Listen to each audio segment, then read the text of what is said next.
di hukum itu kan sebetulnya menurut saya itu Iya. last resort sebetulnya. Last resort. Iya, Oh, last oke. resort itu lah untuk terakhir lah. Jadi kalau ini bisa dicari jalan terbaiknya, menurut saya sih ya kenapa enggak? Banyak nih klien-klien high profile yang minta diwakili Mas. Kok mereka nyari Mas Aga? Kenapa nggak yang lain? Wah, nggak tahu. Kalau itu nggak tahu saya. Mas nggak tahu alasannya. Nggak tahu lah kalau itu kan maksudnya Apa Mas promosinya? enggak lah, saya gini, kita kalau ngomongin lawyer, sebagai lawyer kita terikat oleh kode etik. Dalam kode etik kita ini nggak boleh jualan, nggak boleh ngiklan, nggak boleh menawarkan diri. Kalau misalnya saya nawarin diri gitu, ya saya udah melanggar kode etik. Ada sekarang kasus terbaru Clara Sinta nemuin suaminya VCS. Itu bisa dianggap melanggar hubungan nikah nggak ya? Hubungan Atau kayak berzina? kalau kita ngomongin secara hukum, Oke. betul. Oh. Tapi kalau kita ngomongin dari sisi lain, aspek sosialnya, ya sudah barang tentu itu kan ya tidak pantas dilakukan. Cuma di sisi lain kalau misalnya nanti korban dalam tanda kutip Iya. tanda kutip dia melaporkan, menurut saya nggak bijak juga. Lu udah salah kok, malah kayak gini, apakah itu bijak? Kita kan juga perlu hakim yang pintar ya Mas. Iya. Kalau hakimnya nggak ngerti apa yang kita utarakan kan Iya. akhirnya rusak juga kasus ini. Memang betul kembali kepada hakim. Cuma untuk mendapatkan hakim yang pintar seperti ya segala macam itu ya dari Mahkamah Agung lah itu. Bagaimana mereka melakukan seleksi, bagaimana mereka melakukan pelatihan-pelatihan kepada Iya. hakim-hakim kalau itu sih. Banyak yang paling pintar juga jadi lawyer ya.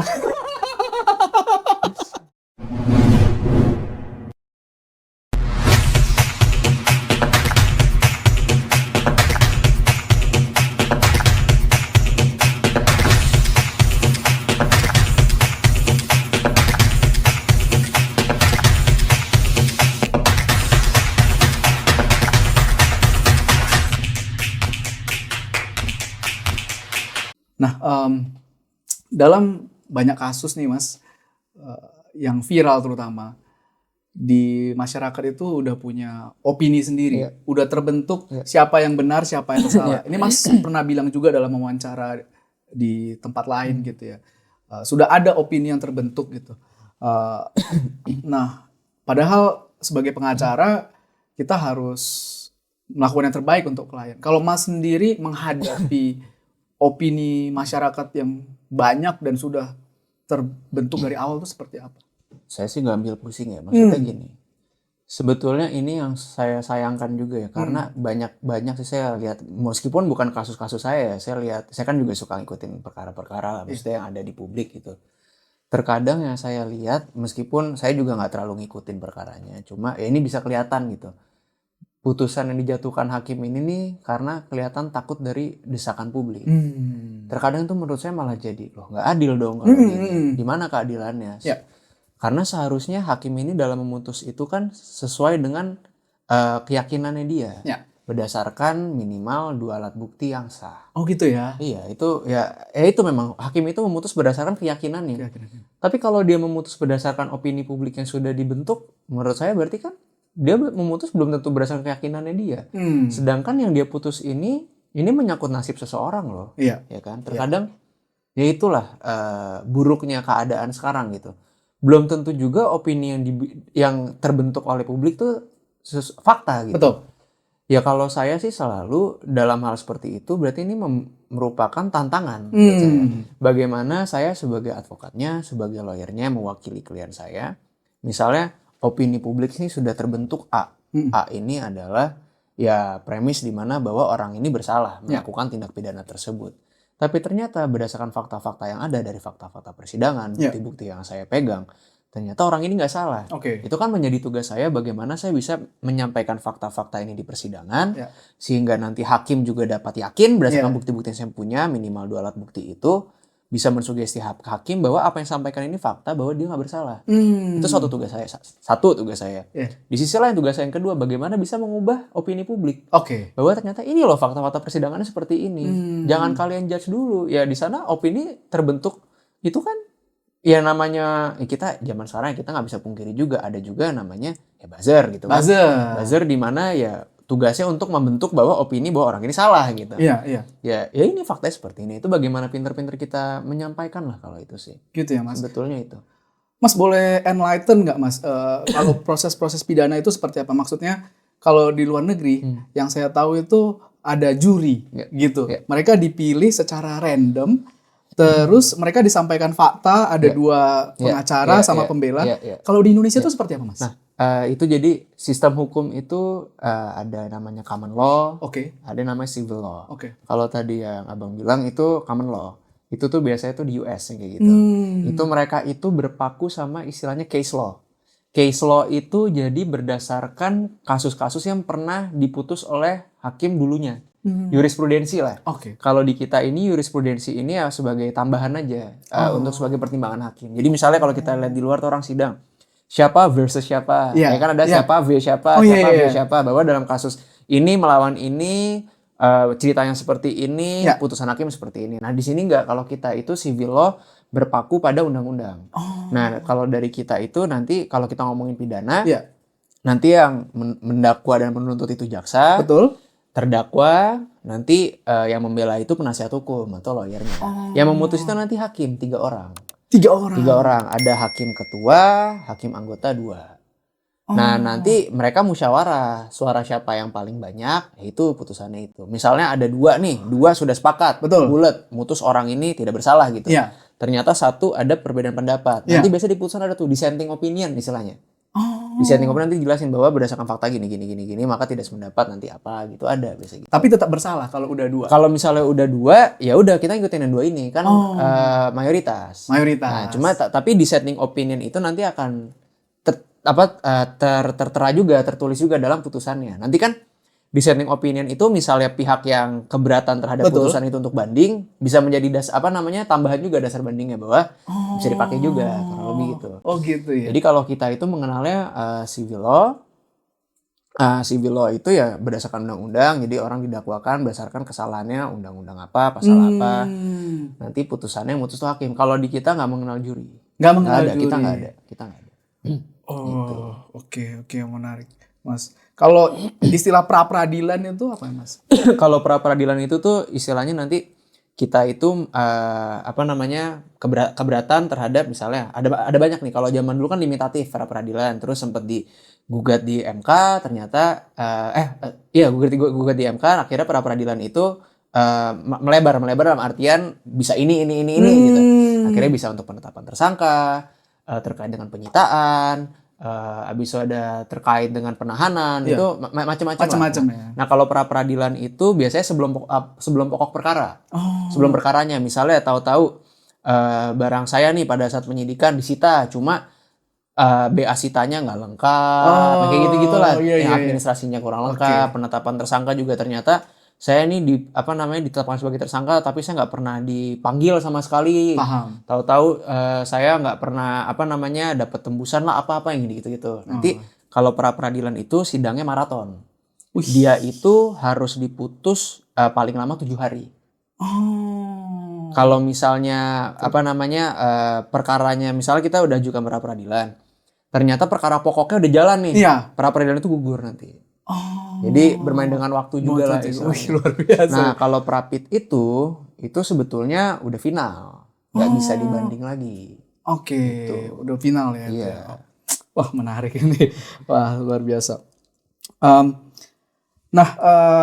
Mas juga pernah membela jurnalis Pak Aiman Wicaksono ya. Bagaimana situasi saat itu, Mas? Sebenarnya opini publik itu lebih condong ke Pak Aiman atau lebih condong ke pihak lain? Itu sebetulnya pro kontra sih waktu itu, apalagi pada saat itu Mas Aiman tuh kenanya tuh pada saat pemilu, pada saat mau pilpres waktu itu. Jadi ya akhirnya pro kontra lah, kan ada yang satu kubu gitu atau satu dukungan gitu Mas Aiman, ada juga kan pihak yang mendukung yang lain. Akhirnya waktu itu sih pro kontra sih. Pro kontra ya. Cuma di situ kan waktu itu Mas Aiman tuh ya intinya mau melindungi narasumber lah. Cuma karena ada putusan MK tuh waktu itu nomor 74 apa 76 saya lupa, tahun 2023 apa 24 ya waktu itu, bahwa pasal-pasal yang disangkakan Mas Aiman itu sudah tidak berlaku lagi. Sudah tidak memiliki kekuatan hukum mengikat lagi. Sehingga pasal yang kena waktu itu udah nggak bisa. Ya akhirnya mau tidak mau penyidik pada saat itu harus menutup perkara itu, akhirnya SP3 waktu itu. Wah menarik. Itu cukup menarik sih. Itu waktu itu juga udah bolak-balik ke penyidik, sempat praktik juga segala macam. Iya. Rame sih waktu itu lumayan. Iya. Sebelum Pilpres. Seru banget ya itu, high profile banget kasusnya ya. Ini Mas pernah membela banyak pihak ya Mas ya? Ya seiring berjalannya waktu kan klien kan pasti ada kan. Banyak Jadi kan ya. ya portfolio kita, pengalaman kita kan jadi juga bertambah gitu. Betul. Ini kalau boleh tahu nih Mas, seiring Mas semakin dikenal masyarakat, semakin mudah nggak sih untuk mempengaruhi opini publik? Wah, itu kalau itu sebetulnya saya nggak tahu ya. Itu kembali kepada publik bagaimana lah. Oh gitu ya? Saya sih dari dulu selalu merasa, pokoknya kalau saya kerja, ya udah yang saya sampaikan ini pekerjaan saya. Mau saya terkenal, mau enggak, ya tinggal kembali kepada publik aja bagaimana nanti. Oke. Itu kan kembali ya masing-masing lagi lah kalau itu. Oke. Cuma nggak tahu apakah dengan saya mungkin bisa dibilang makin dikenal orang jadi gampang percaya. Saya nggak tahu kalau itu. Gitu ya. Kembali kepada Nggak terlalu mikirin nggak itu terlalu ya. mikirin lah saya. Yang penting kan bagaimana saya mewakili klien dan klien juga merasa senang diwakili oleh saya dan mungkin bisa dibilang ya selama klien itu puas gitu, puas dalam artian puas dengan kinerja saya, ya menurut saya itu udah lebih dari cukup sih. Banyak nih klien-klien high profile yang minta diwakili Mas. Kok mereka nyari Mas Aga? Kenapa nggak yang lain? Wah nggak tahu. Kalau itu nggak tahu saya. Mas nggak tahu alasannya. Misalkan nggak tahu lah kalau itu kan maksudnya ya sama aja kayak misalnya kita. Apa Mas promosinya ke? Enggak lah, saya gini, kita kalau ngomongin lawyer, sebagai lawyer kita terikat oleh kode etik. Dalam kode etik kita ini nggak boleh jualan, nggak boleh ngiklan, nggak boleh menawarkan diri. Kalau misalnya saya nawarin diri gitu, ya saya udah melanggar kode etik. Oh gitu ya? Saya nggak pernah sih kayak misalnya, lu ada masalah sini gue pegang di kasus, nggak pernah juga sih. Wih. Karena Gitu itu yang ya? menurut saya juga dalam tanda kutip dalam artian saya menjual integritas saya, ya sama aja dengan saya yang menjual diri saya juga kalau gitu kan istilahnya. Iya. Jadi ya udah. Cuma kalau ditanya kenapa milih saya, nggak tahu juga saya. Kira-kira kenapa Mas? Yang ada di pikiran mereka, apakah aspek selalu menang, ataukah aspek mereka merasa lebih nyaman? Menurut Mas dari pengalaman yang mereka ceritakan apa? Enggak, saya nggak pernah sih. Lu kenapa milih gue? Nggak pernah juga sih. Iya. Nggak Tapi pernah kira-kira juga sih. atau Ya mungkin mereka senang dengan bagaimana saya merepresentasikan mereka. Karena kan kita lawyer ini kan ya mewakili seseorang. Ya mereka nunjuk saya, ya orang taunya saya gitu. Maksudnya lawyernya ya saya, ya udah yang ngewakilin tuh saya. Mungkin ya nyaman aja kali. Nggak paham juga saya kalau di sini. Oke, gitu ya, nyaman ya Mas. Mungkin nyaman aja. Siap Mas. Nah ini kita masuk ke topik selanjutnya Mas, tentang KUHP baru dan KUHAP baru juga yang baru berlaku di awal Januari 2026. Ini ada beberapa pasal yang kontroversial Mas, sejak tahun 2022 udah diperbincangkan gitu ya. Salah satunya yang menarik buat saya ya, ini dari riset yang saya lakukan juga gitu, tentang pasal kohabitasi gitu ya, dimana hubungan seksual di luar nikah itu bisa dipidana 1 tahun, tinggal bersama tanpa nikah 6 bulan. Nah keduanya ini delik aduan dan katanya ini serangan terhadap hak privasi. Kalau di Bali takutnya memang ada bule-bule asing atau orang asing yang belum nikah tinggal berdua itu bisa diancam gitu, terus diperas gitu. Kalau menurut Mas ini kekhawatiran yang benar atau enggak? Nggak gini.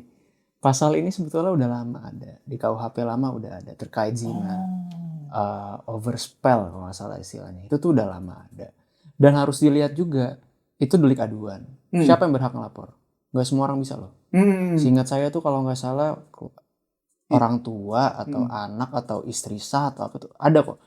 Jadi nggak misalnya kayak tadi yang abang bilang orang bule gitu, tahu-tahu tinggal bareng, tahu-tahu kita dalam tanda kutip berzina gitu. Terus saya atau mau ngelaporin ini saya nggak ada hak juga. Nggak ada hak. Nggak bisa. Nggak bisa, itu jelas kok di pasalnya. Tapi saya lupa pasalnya berapa. Tapi seingat saya dan pemahaman saya emang dari dulu tuh sudah diatur. Kayak dulu zaman dulu masalah pasal zina ini di KUHP lama udah diatur juga. Dulu itu yang boleh ngelapor itu istri sah atau ya pasangan lah atau suami sah gitu misalnya seorang suami gitu berzina dengan orang lain, betul, terus mau melaporkan ya itu ngelapor nanti istrinya Nanti istrinya melaporkan dan itu juga harus dibuktikan bahwa telah terjadi zina itu gitu. Biasanya kan kalau teknis ya di lapangan tuh kayak gitu tuh pas digerebek misalnya gitu. Biasanya tuh kayak gitu. Tuh nanti ya langsung laporan langsung jalan. Dan seingat saya itu juga harus dilanjutkan dengan gugatan perceraian kalau nggak salah. Seingat saya gitu ya. Saya lupa tapi kalau yang sekarang nih teknis seperti apa karena untuk klien zina ini saya belum ada pernah pegang lagi sih. Oke. Tapi sepemahaman saya seperti itu. Jadi terkait dengan hal ini juga karena delik aduan nggak sembarang orang bisa lapor juga. Jadi mungkin ya pertimbangannya yang bisa melaporkan itu anaknya atau mungkin orang tuanya kan mungkin sebagai orang tua yang melihat anaknya seperti ini ya mungkin merasa supaya bisa dilindungi oleh undang-undang bagaimana ya. Mungkin pembuat undang-undang maksudnya seperti itu kali ya. Mungkin seperti itu kali ya. Cuma kalau dibilang kok ini sekarang ada, enggak ini udah lama adanya. Dari dulu udah ada kok. Terkait zina tuh udah ada dari dulu. Bukan baru, dari KUHP lama udah ada kok. Jadi bukan hal yang asing buat saya untuk pasal itu sih sebetulnya. Asik. Wah, ini menarik banget. Kalau boleh nanya opininya nih Mas. Ada sekarang kasus terbaru Clara Sinta nemuin suaminya VCS. Itu bisa dianggap melanggar hubungan nikah nggak ya? Hubungan atau kayak berzina? Gini ya.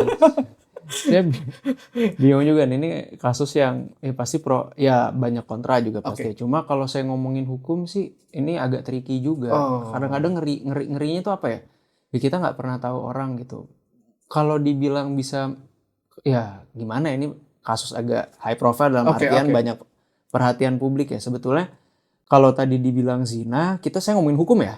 Saya ngomongin hukum nih, bukan ngomongin aspek lain. Kalau kita ngomongin aspek sosial, apakah itu selingkuh ya pasti orang bakal bilang itu selingkuh. Betul. Cuma apakah itu zina? Itu nggak zina. Zina itu ya pada saat ya orang berhubungan. Dan sepemahaman saya ya, ini kalau saya nggak salah nih, zaman saya KUHP lama, sepemahaman saya zina yang dimaksud dengan zina itu orang berhubungan dan sudah sampai selesai gitu. Itu baru bisa dibilang zina, itu pemahaman saya ya. Cuma saya nggak tahu perkembangannya sekarang ini bagaimana. Terus kalau misalnya dari kasus ini, apakah dibilang itu sudah melakukan zina? Kalau kita ngomongin secara hukum belum. Tapi kalau kita ngomongin dari sisi lain, aspek sosialnya, ya sudah barang tentu itu kan ya tidak pantas dilakukan gitu. Cuma ya apakah ini nanti bisa kena undang-undang ITE atau apa sih? Ya menurut saya sih ya bisa-bisa aja ya. Cuma makanya kita nggak tahu. Cuma ini kan harus melapor juga korban. Cuma di sisi lain kalau misalnya nanti korban dalam tanda kutip dia melaporkan, menurut saya nggak bijak juga.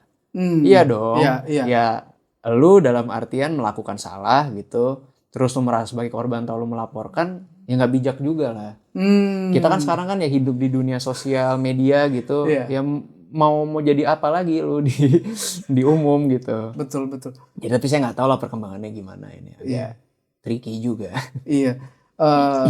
Di masyarakat tuh Mas banyak yang udah bersalah itu malah menyalahkan lagi dengan undang-undang ITE itu. Ya itulah menurut saya apa ya?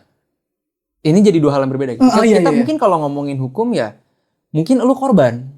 Cuma kita kan nggak cuma ngomongin hukum, kita kan hidup di masyarakat sosial. Ya akan bagaimana lu ke depannya gitu. Kamu ke depannya gimana dengan lingkunganmu? Ya dengan orang-orang sekitar. Orang kan jadi tahu ya, lu udah salah kok malah kayak gini. Apakah itu bijak? Ya kembali ke orang masing itu pilihan lah kalau itulah.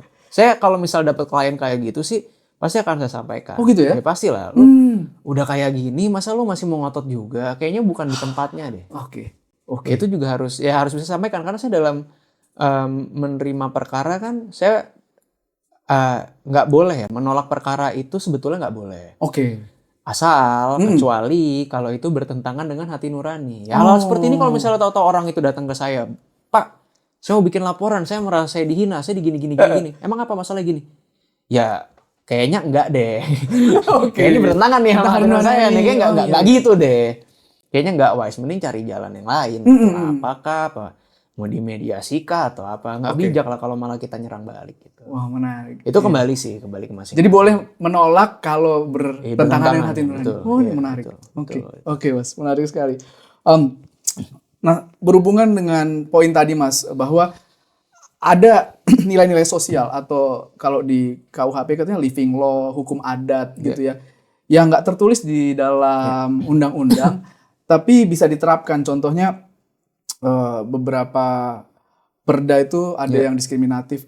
Saya dulu pernah ada pengalaman di mana saya tahu ada seorang anak gitu ya, dia dengan pacarnya digerebek, kemudian dipaksa nikah, Mas.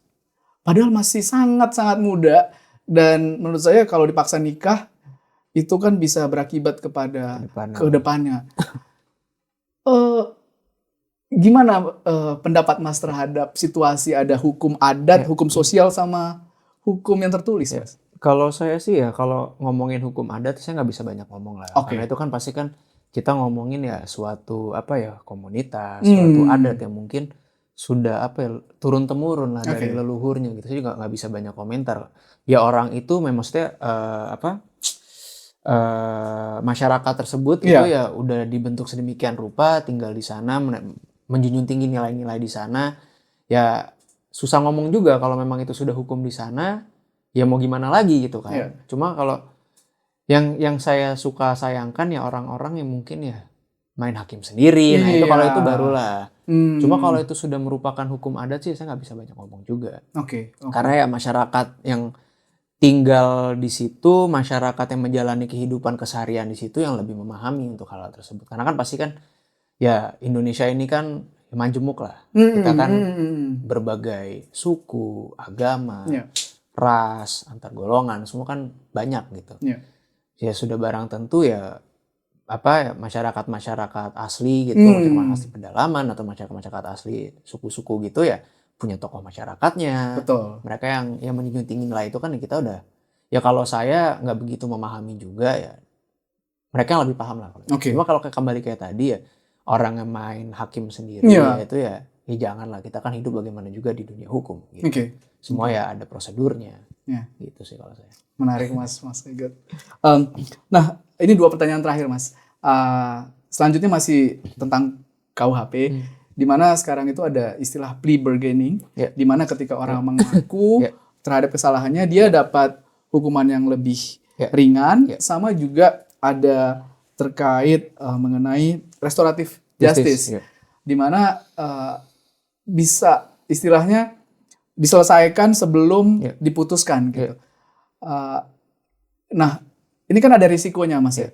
Kalau ada kedua kesempatan ini, mungkin kasus lebih cepat selesai Ya. tanpa perlu peradilan yang lama, tapi juga ada kesempatan untuk deal-dealan gitu, tanpa orang yang bersalah dihukum. Kalau Mas melihatnya gimana? Plea bargain itu tuh sebetulnya juga ada syarat-syaratnya. Itu ada syarat-syaratnya di apa namanya undang-undang.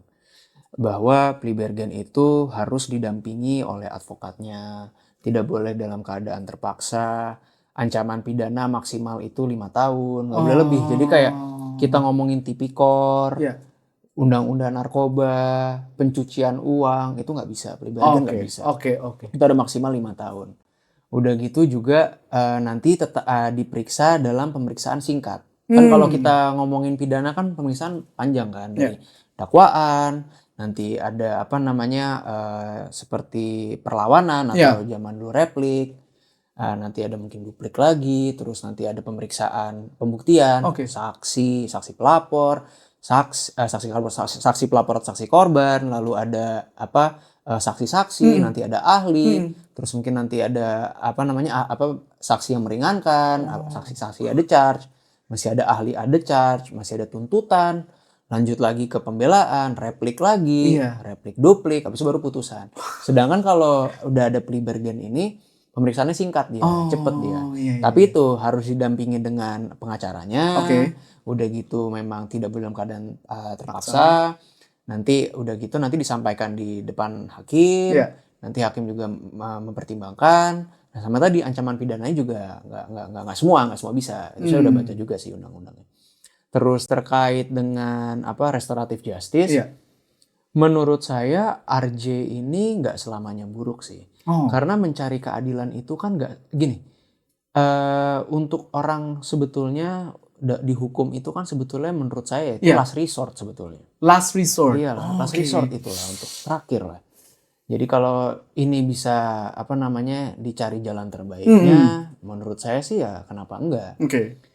Karena restoratif justice itu spiritnya itu ya untuk mencari keadilan juga Iya, gitu iya. lah, ya Rasa kan? adil tuh, Iya, Mas, ya. rasa adil itu nggak selamanya keadilan itu didapatkan apabila orang ini dihukum gitu Oke. kan. Oke. Jadi menurut saya sih restoratif justice juga suatu hal yang baik, tidak selamanya buruk. Cuma kan ya itu juga kembali lagi kepada pelapornya seperti apa nanti. Betul, betul, Karena kan betul. itu kan juga hak dari pelapor juga nanti. Apabila RJ nanti ketemu, ya nanti biasanya perkara selesai karena setelah terjadi dading atau perdamaian gitu.